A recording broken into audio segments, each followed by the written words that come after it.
Olá, meu nome é Brian, eu sou estudante do quarto período de Psicologia na Unifacvest de Lages. E nesse trabalho, nós iremos abordar sobre o transtorno bipolar. Nele, algumas causas, fatores e sintomas, consequências e formas de se conscientizar e alguns critérios diagnósticos do DSM-5 para o transtorno bipolar tipo 1 e 2. O transtorno bipolar, antigamente denominado transtorno maníaco-depressivo, é caracterizado por episódios crônicos de depressão que se alteram com episódios de mania, ou como uma forma menos grave de mania denominada hipomania. A mania se caracteriza por sensação excessiva de euforia e autoconfiança ou atividade física, que são desproporcionais a qualquer situação, e muitas pessoas praticam comportamentos arriscados, levando obviamente risco ao sujeito que porta esse transtorno. O transtorno bipolar é frequentemente difícil de reconhecer porque os sintomas se sobrepõem aos de outros transtornos psiquiátricos. A comorbidade psiquiátrica e somática é comum e os pacientes podem não ter consciência da sua condição, particularmente da hipomania. O transtorno bipolar costuma se manifestar entre 16 e 25 anos, porém também pode ocorrer casos em crianças ou pessoas mais velhas, sendo classificado em 3 formas: o transtorno bipolar 1, transtorno bipolar 2 e o transtorno ciclotímico. O transtorno ciclotímico é uma forma rara de transtorno bipolar com episódios mistos de hipomania e depressão. Pessoas com transtorno ciclotímico experimentam alterações de humor que oscilam entre altos e baixos em relação a seu estado basal. A hipomania ocorre durante os períodos de euforia, enquanto a depressão caracteriza os períodos de depressão. Além disso, há breves períodos de humor normal entre esses episódios. E os sintomas hipomaníacos da ciclotimia incluem o seguinte: sentimento exagerado de felicidade, euforia, inquietação, precisando dormir menos que o normal, comportamentos impulsivos e imprudentes, autoestima elevada, agitação e agressão, mais falante que o normal e o aumento da motivação e da energia. As principais diferenças entre a ciclotimia e os transtornos bipolares 1 e 2 são a gravidade dos sintomas e os ciclos de oscilação de humor.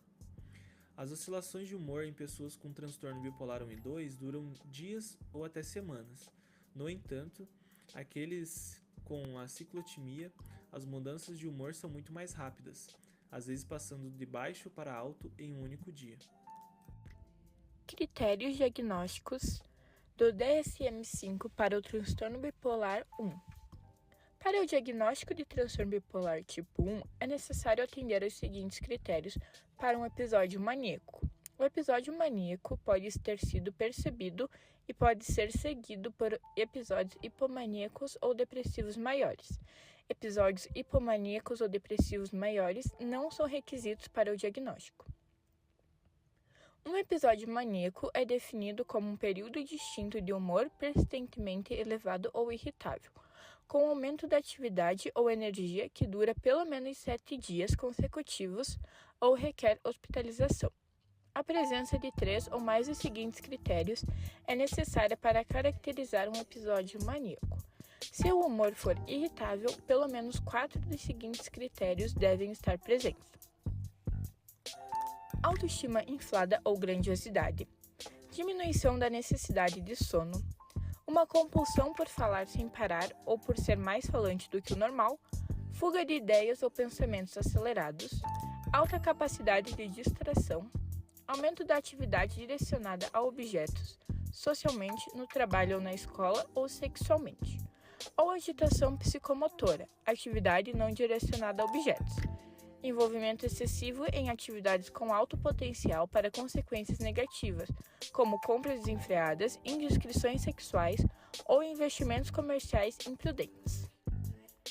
Critérios diagnósticos do DSM-5 para o transtorno bipolar 2.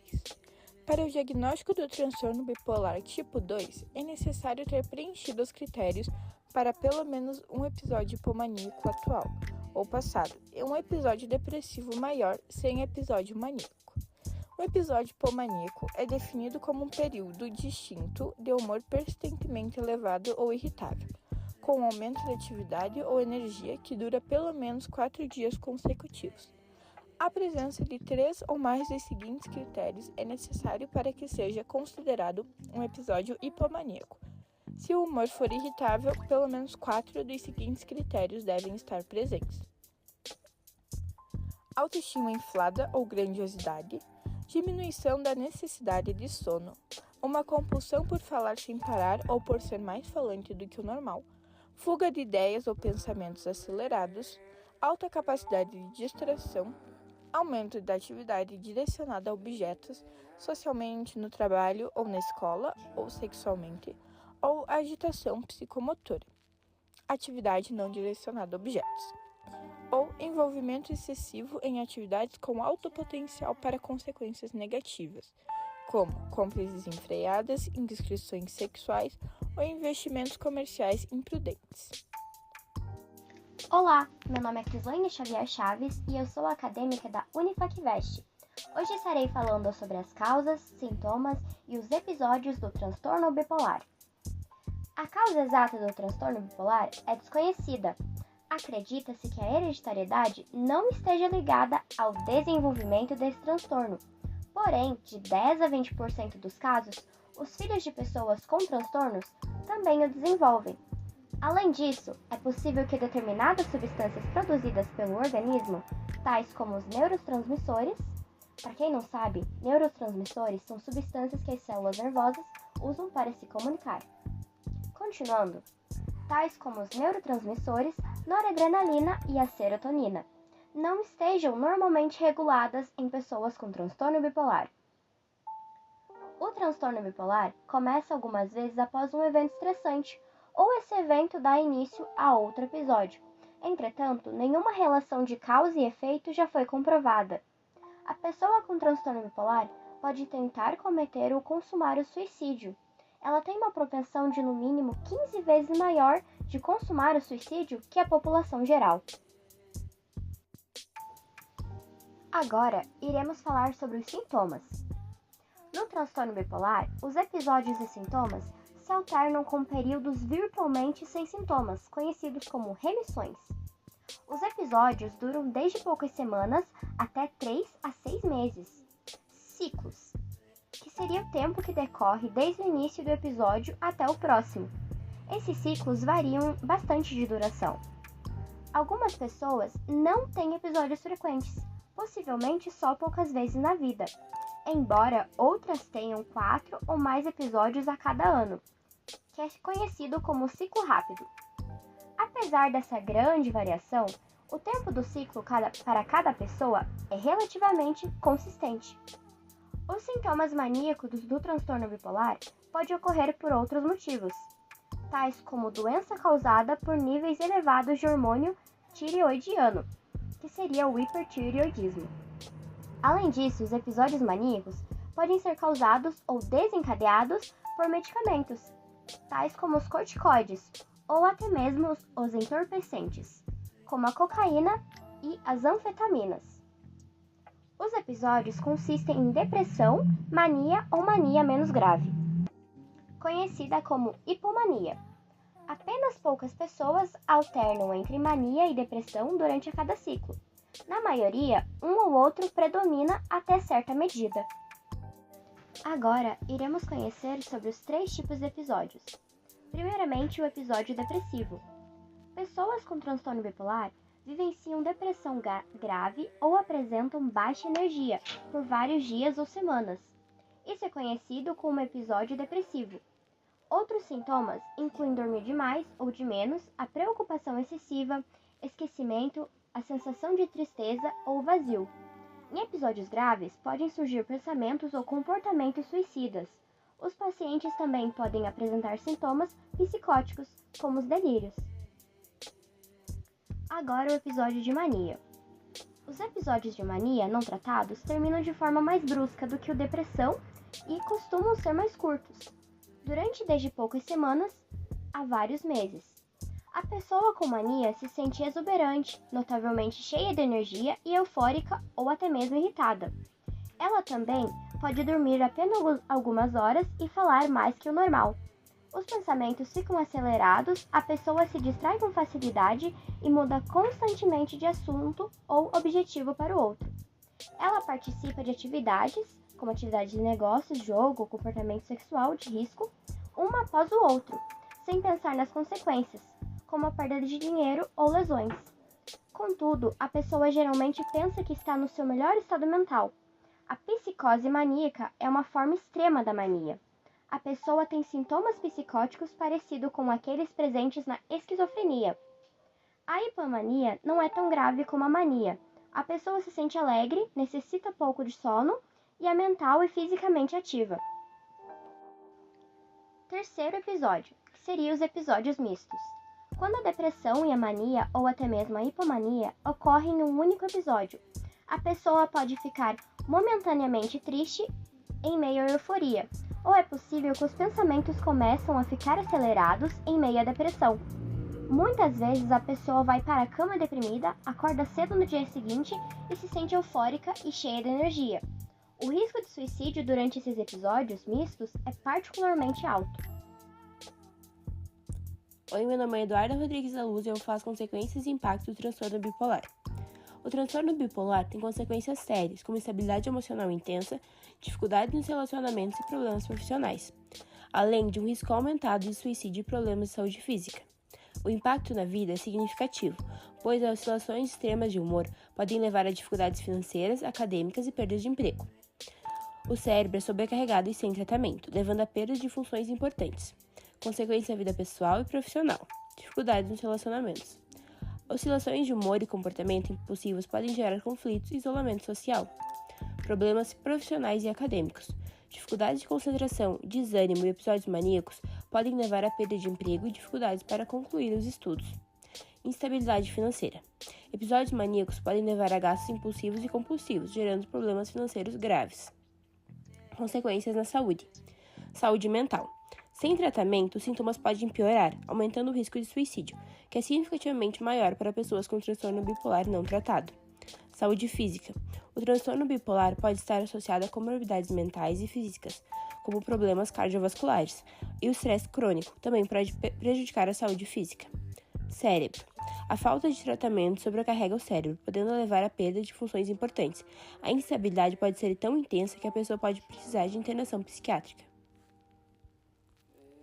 Olá, me chamo Soraya e vou falar um pouco sobre o tratamento e diagnóstico do transtorno bipolar. Diagnóstico. O diagnóstico de transtorno bipolar se baseia em listas específicas de sintomas. No entanto, é possível que a pessoa com mania não descreva seus sintomas com exatidão, porque ela pensa que não há nada de errado com ela.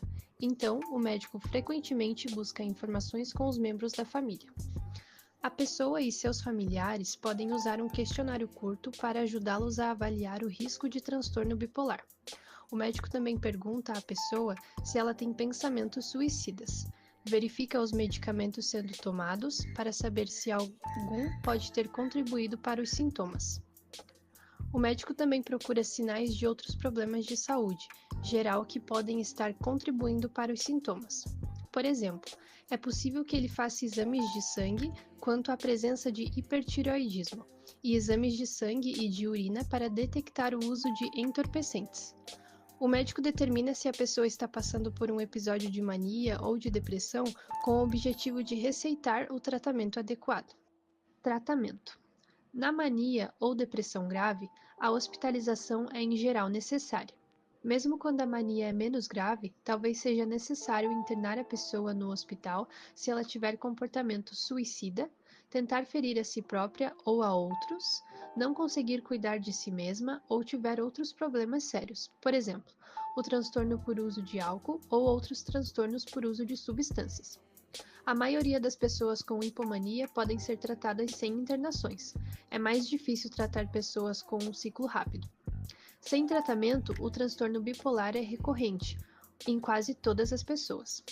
O tratamento pode incluir medicamentos para estabilizar o humor, estabilizadores de humor, como o lítio, e alguns medicamentos anticonvulsivantes, medicamentos antipsicóticos, determinados antidepressivos, psicoterapia, formação e apoio, eletroconvulsoterapia, que às vezes é usada quando os estabilizadores de humor não aliviam a depressão, fototerapia, que pode ajudar no tratamento do transtorno bipolar sazonal, que tem algumas características em comum com o transtorno afetivo sazonal. Conscientização e combate ao estigma. A conscientização sobre o transtorno bipolar envolve entender a condição como uma doença real, caracterizada por exceções de humor, e combater o estigma através da educação, da desmistificação e da promoção de tratamento humanizado. Estratégias incluem falar abertamente sobre saúde mental e combater percepções equivocadas, usar linguagem cuidadosa e defender o tratamento como qualquer outra doença física, como câncer ou diabetes. A participação ativa de familiares e amigos e apoio profissional e políticas públicas inclusivas também são cruciais para reduzir o estigma e melhorar a qualidade de vida das pessoas com transtorno bipolar, aponta a doutora Aline Rangel e o Journal of Medical and Bioscience Research. Conscientização e educação. Informar-se. Aprender sobre o transtorno bipolar e seus sintomas e o tratamento é o primeiro passo para combater o estigma. Educar os outros. Compartilhar informações corretas e desmistificar crenças populares ajuda a desconstruir preconceitos. Usar linguagem consciente. Evitar termos pejorativos e lembrar que o transtorno bipolar não define a pessoa, mas é uma condição que pode ser tratada. Combate ao estigma. Promover igualdade. Comparar doenças mentais a doenças físicas como diabetes ou câncer ajuda a humanizar e normalizar a busca por tratamento. Denunciar o estigma. Informar a mídia e ao público quando a linguagem e as narrativas são estigmatizantes. Ser empático. Mostrar